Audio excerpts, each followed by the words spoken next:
Hello welcome back my channel. അപ്പോൾ ഞാൻ ഇന്ന് സംസാരിക്കാൻ പോകുന്ന വിഷയം എന്താണെന്ന് നിങ്ങൾക്ക് എല്ലാവർക്കും എൻ്റെ തമിഴിൽ കണ്ടപ്പോൾ തന്നെ മനസ്സിലായിട്ടുണ്ടാവും. അതെ, രേണുസുതിനെ കുറിച്ച് സംസാരിക്കാൻ വേണ്ടി വന്നതാണ്. ഇപ്പോൾ വളരെ സങ്കടപ്പെട്ട് ഉള്ളൊരു വിഷയമാണ്. അതായത് എല്ലാവരും നമ്മൾ അറിഞ്ഞിട്ടുണ്ട്, രേണുസുതി എന്ന വ്യക്തിക്ക് ക്യാൻസറാണ്. അതായത് 4th സ്റ്റേജ് ആയിട്ടുണ്ട്. ഇവിടെ എന്താ എനിക്ക് പറയേണ്ടതെന്ന് അറിയില്ല കേട്ടോ. കാരണം ഈ ചേച്ചിയുടെ വീഡിയോസും കാര്യങ്ങളൊക്കെ കാണുമ്പോൾ ആദ്യമൊക്കെ എനിക്ക് നല്ലതാണ്, ചേച്ചി നല്ല പാവമാണെന്നൊക്കെ തോന്നിയിട്ടുണ്ട്. പിന്നെ അതിൻ്റെ ഇടയ്ക്ക് കുറേ വീഡിയോസും കാര്യങ്ങളൊക്കെ ലീക്കായിട്ടുണ്ടായിരുന്നു. അത് വന്നപ്പോൾ സത്യമായിട്ട് ഞാൻ പറയാം, ഈ സ്ത്രീ ഇങ്ങനെയാണോ എന്നൊക്കെ ഞാൻ വിചാരിച്ചിട്ടുണ്ട്. പക്ഷേ അവരുടെ സാഹചര്യം കൊണ്ടാണ് ഇങ്ങനെയൊക്കെ പോണതെന്ന് ഞാൻ വിചാരിച്ചിരുന്നില്ല കേട്ടോ. അപ്പോൾ എന്തായാലും ഈ ഇൻ്റർവ്യൂ ഒന്ന് കണ്ടു നോക്കാം കേട്ടോ. സത്യം അതെ, ക്യാൻസർ ആണ്.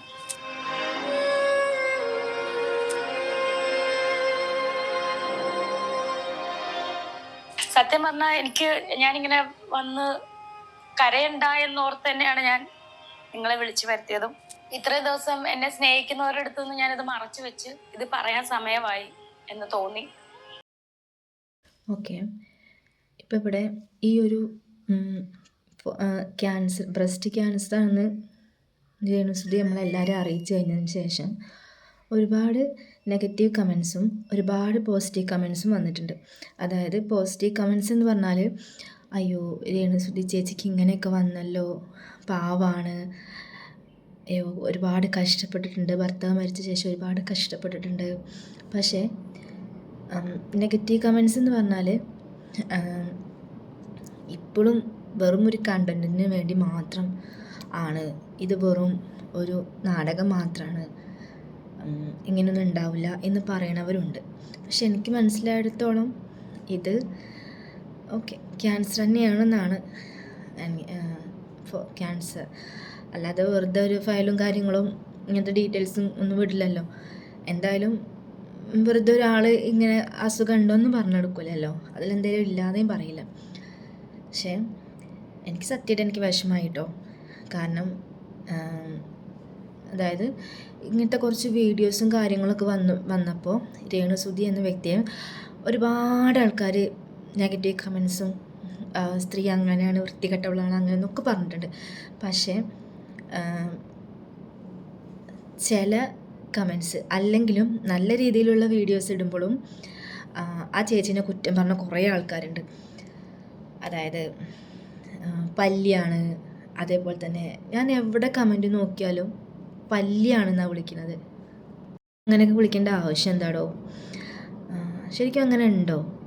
എനിക്ക് അതായത് ഈ എന്താണെങ്കിലും ഈ ഒരു മീഡിയയിൽ വരുമ്പോൾ കുഴപ്പമൊന്നുമില്ല, നല്ല രീതിയിൽ തന്നെയാണ്. പക്ഷേ എനിക്ക് ഭംഗിയുണ്ടെന്ന് തന്നെ തോന്നുന്നു കേട്ടോ. ഭംഗിയിലല്ല, പൊതുവെ നോക്കുമ്പോഴൊക്കെ ഭംഗിയുണ്ട്. പക്ഷേ ആ വ്യക്തിയെ ഇങ്ങനെയൊക്കെ പറഞ്ഞ് വിളിക്കുമ്പോൾ ഈ മനുഷ്യന്മാരെന്തെങ്ങനെയെന്ന് ഞാൻ വിചാരിച്ചിട്ടുണ്ട്. കാരണം നല്ലത് ചെയ്താലും തെറ്റ്, വേറെ രീതിയിൽ പോയാലും തെറ്റ്. ശരിക്കും മേ ബി അവരുടെ ഒരു സാഹചര്യം വെച്ചിട്ടായിരിക്കാം അങ്ങനെ പോയിട്ടുണ്ടാവുക. ഇപ്പോൾ ഞാൻ ഈ ഒരു അസുഖം വന്നിട്ട് പറയല്ല, ഞാൻ സത്യസന്ധമായിട്ട് ഞാൻ പറയാണ്.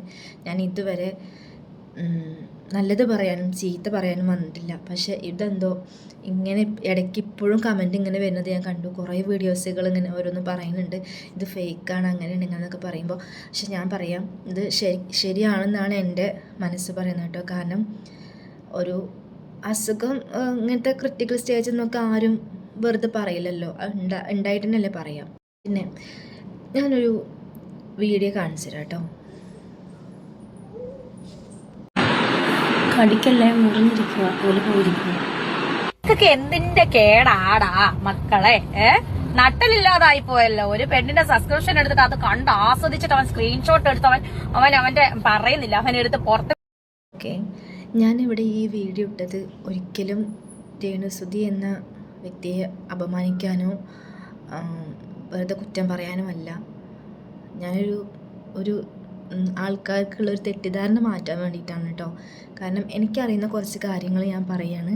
അതായത് ഈ ഒരു ക്ലിപ്പ് വന്നതിന് ശേഷം, ഇങ്ങനത്തെ ക്ലിപ്പൊക്കെ വന്നതിന് ശേഷം രേണുസുധിയെ ഒരുപാട് ആൾക്കാർക്ക് വെറുക്കാനിടയായി എന്നൊക്കെ പറയുന്നുണ്ട്. കാരണം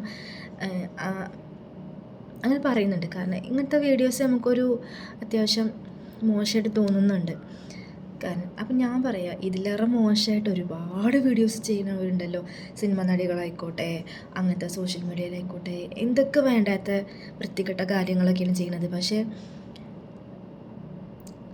ഞാൻ ഇതിനൊരിക്കലും ന്യായീകരിക്കുകയല്ല, ഇതിനൊരിക്കലും സപ്പോർട്ട് ചെയ്യല്ല. ചിലപ്പോൾ അത് അതിൻ്റെ സാഹചര്യം കൊണ്ടായിരിക്കാം. എല്ലാവർക്കും അത് ഉൾക്കൊള്ളാൻ കഴിയണമെന്നില്ല. അതുകൊണ്ടായിരിക്കാം നെഗറ്റീവ് കമൻസും വന്നതും. നമ്മൾ ഈ ലോകത്ത് ആരും ഇത്ര നല്ലവരായിട്ടും തികഞ്ഞവരായിട്ടും ജനിക്കുന്നില്ല. ഓരോരുത്തർക്കും ഓരോ തരത്തിലുള്ള കുറ്റങ്ങളും കുറവുകളും ഉണ്ട്. രേണുസുധി എന്ന ഒരു വ്യക്തിക്ക് അതിൻ്റേതായിട്ടുള്ള കുറവുകളുണ്ട്. പക്ഷെ എന്നാലും എന്തൊക്കെ കമൻറ്റ് വന്നാലും, ഏതൊക്കെ തരത്തിൽ അതിനെ ഉപദ്രവിച്ച് കേട്ടാൽ അറയ്ക്കുന്ന തരത്തിലുള്ള നെഗറ്റീവ് കമൻറ്റ്സ് വന്നാലും ഈ ഒരു നിമിഷം വരെ സ്ട്രോങ് ആയിട്ട് നിൽക്കാൻ ഒരിതുണ്ടെങ്കിൽ അതിനൊരു ഗട്ട്സ് വേണ്ടേ? അതും ഈ ഒരു സോഷ്യൽ മീഡിയയിൽ അതിനൊരു പവർ ഉണ്ടെങ്കിൽ തന്നെ നിൽക്കുള്ളൂ കേട്ടോ. അല്ലെങ്കിൽ ഒരിക്കലും നിൽക്കില്ല. കാരണം നമ്മൾ എന്തെങ്കിലും ഒരു കാര്യം ഇപ്പോൾ കമൻറ്റ് കേട്ടാൽ തന്നെ തകർന്നു പോണ ആളാണ് ഞാനും മറ്റുള്ളവരൊക്കെ, ഭൂരിഭാഗം ആൾക്കാരും. ഇങ്ങനെ സ്ട്രോങ് ആയിട്ട് നിൽക്കാൻ തന്നെ വേണം കുറച്ച് ഗട്ട്സ് കേട്ടോ. അപ്പോൾ ഇപ്പോൾ ഈ ഒരു ക്യാൻസറാണെന്ന് അറിയണതിൻ്റെ മുന്നേ ഒരുപാട് പേര് രേണുസുധി അങ്ങനെയാണ് ഇങ്ങനെയാണെന്നൊക്കെ പറഞ്ഞ് തെറ്റുകളൊക്കെ ഇതാക്കി പറഞ്ഞിരുന്നു. കാരണം അവരുടെ വീഡിയോസും കാര്യങ്ങളും അവരുടെ ഒരു ഡ്രസ്സിൻ്റെ രീതി അങ്ങനെയൊക്കെ കൊണ്ടായിരിക്കാം. പക്ഷേ ഇപ്പോൾ ഈ ഒരു ക്യാൻസറാണ് വന്നതിന് ശേഷം ഒരുപാട് പേര് സിമ്പതി ആയിട്ട് എത്തിയിട്ടുണ്ട്. അയ്യോ പാവല്ലേ അങ്ങനെയൊക്കെ പറഞ്ഞാണ്ട്. പക്ഷേ ചിലവരിപ്പോഴും കുറ്റപ്പെടുത്തുന്നവരുണ്ട് കേട്ടോ. പിന്നെ ഇൻ്റർവ്യൂവിൽ ഞാൻ മനസ്സിലാക്കിയത്, കാരണം ആ ഇൻ്റർവ്യൂ ചെയ്യുന്ന ഒരു ആങ്കർ ഒരുപാട് അതായത് ഇതിന് മുന്നത്തെ ഒരു ഇൻ്റർവ്യൂവിൽ ചെയ്തപ്പോൾ ഒരുപാട് വേദനിപ്പിക്കുന്ന തരത്തിലുള്ള, അതായത് ഒരുപാട് ഹേർട്ട് ചെയ്യുന്ന തരത്തിലുള്ള ചോദ്യങ്ങളൊക്കെ ചോദിച്ചിട്ടുണ്ടായിരുന്നു. അതിന് രേണുസുധി നല്ല രീതിയിൽ പ്രതികരിച്ചും ചെയ്തു. പക്ഷേ ആ ഒരു സാഹചര്യം കൊണ്ട് ഇപ്പോൾ എത്തി നിൽക്കുന്നത് ക്യാൻസറിൻ്റെ 4th സ്റ്റേജിലാണ്. അപ്പോൾ ആങ്കറിന് സത്യമായിട്ട് വിഷമമുണ്ട്. അപ്പോൾ അത് കരയുന്ന കാണുമ്പോൾ സത്യമായിട്ടും അവരും മനസ്സിലാക്കിയത് പാവമായിരിക്കും. ചേച്ചി ശരിക്കും ഈ ഒരു കാര്യം ഇങ്ങനെ കേട്ടപ്പോൾ ശരിക്കും സത്യമാവല്ലേ എന്ന് ഞാൻ ഒരുപാട് പ്രാർത്ഥിച്ചു. കാര്യം നമ്മൾ ഓൾമോസ്റ്റ് എല്ലാ ഇന്റർവ്യൂ എടുക്കുമ്പോഴും കണ്ടന്റിന് വേണ്ടിയിട്ട് ഞാൻ ഒരുപാട് ക്വസ്റ്റ്യൻ ചേച്ചിയുടെ അടുത്ത് ചോദിച്ചിട്ടുണ്ട്. ലൈക്ക് ചേച്ചി അങ്ങനെയാണ്, ചേച്ചി ഇങ്ങനെയാണ്, ഇങ്ങനെ നടക്കുകയാണ്, ഒരുപാട് ക്വസ്റ്റ്യൻസ് ഞാൻ ചോദിച്ചിട്ടുണ്ട്. നമ്മൾ തമ്മിൽ വാക്ക് തർക്കമുണ്ടായിട്ടുണ്ട്. പിന്നെ ഒരു കാര്യം പറയാനുണ്ട്. പിന്നെ ഇവിടെ പറയുന്നുണ്ട്, മകൻ വന്നിട്ടുണ്ടായിരുന്നോ കിച്ചു, അതായത് മകൻ രേണുസുധിയുടെ മകൻ വന്നിട്ടുണ്ടായിരുന്നോ, അല്ല അറിഞ്ഞിട്ട് വിളിച്ചിട്ടുണ്ടായിരുന്നോ ചോദിക്കുന്നുണ്ട്. അപ്പോൾ രേണുസുധി പറയുന്നുണ്ട്, ഇല്ല വിളിച്ചിട്ടില്ല. നിങ്ങൾ ദയവ് വിചാരിച്ച് അവരുടെ അവരുടെ ലൈഫിൽ ഇടപെടാതിരിക്കുക. ദയവ് വിചാരിച്ച് അവർക്ക് അവരുടേതായിട്ടുള്ള കാര്യങ്ങളുണ്ടായിരിക്കും. അമ്മ മകൻ എന്നുള്ളപരി അവർക്ക് പേഴ്സണലായിട്ട് കുറേ ഇഷ്യൂസും കാര്യങ്ങളൊക്കെ ഉണ്ടാവും. പക്ഷെ നമുക്കത് ഇടപെടേണ്ട ആവശ്യമില്ല. അത് അവർ തമ്മിൽ തീർത്തോളും. ഞാൻ ആരെയും ന്യായീകരിക്കാനോ സപ്പോർട്ട് ചെയ്യാനോ വരുന്നില്ല. പക്ഷേ ഒരു അസുഖം എന്ന് പറയുന്നത് ഒരു മനുഷ്യൻ്റെ ഏറ്റവും വലിയ ക്രിട്ടിക്കൽ സ്റ്റേജാണ്. അസുഖം ആർക്ക് എപ്പോൾ എങ്ങനെ വരുമെന്നും നമുക്കറിയില്ല. നമുക്ക് ഏത് നിമിഷമാണെങ്കിലും വരാം. അത് ഏത് വലിയ നടന്മാരും ആരും ആയിക്കോട്ടെ, അസുഖം എന്ന് പറയുന്നത് അത് എപ്പോഴാണ് വരിക നമുക്കറിയില്ല. അപ്പോൾ ചിലപ്പോൾ അവരുടെ ലൈഫ് അങ്ങനെ ആയിട്ടായിരിക്കാം ഈ ഒരു ഇതിൽ വന്നത്. ക്ലിപ്പും കാര്യങ്ങളൊക്കെ വന്നപ്പോൾ നെഗറ്റീവ് കമൻസും കാര്യങ്ങളും ഒക്കെ കൂടിയത്. പക്ഷേ ഞാൻ രേണുസുധീൻ്റെ കൂടെ തന്നെയാണ്. കാര്യം എനിക്കൊരു കണ്ടൻറ്റിനോ ഒരു ഇത് കിട്ടാനോ വേണ്ടിയിട്ടല്ല. ഞാൻ ആഗ്രഹിക്കുന്നത് നല്ല രീതിയിൽ മാറി വരണേ. ക്യാൻസർ അല്ലേ, കാരണം ഒരുപാട് അത് അനുഭവിച്ച ആൾക്കാർക്കും അറിയാം ഒരുപാട് വേദന, സഹിക്കാൻ പറ്റാത്ത വേദനയാണെന്നൊക്കെ ഞാൻ കേട്ടിട്ടുണ്ട്. മുടി കൊഴിയുന്നതും അങ്ങനെയാണ് ഇങ്ങനെയൊക്കെ പറയണത്. അപ്പോൾ ദൈവം അനുഗ്രഹിക്കട്ടെ, നല്ല രീതിയിൽ തന്നെ മുന്നോട്ട് പോകട്ടെ എന്ന് ഞാൻ പ്രാർത്ഥിക്കുന്നു.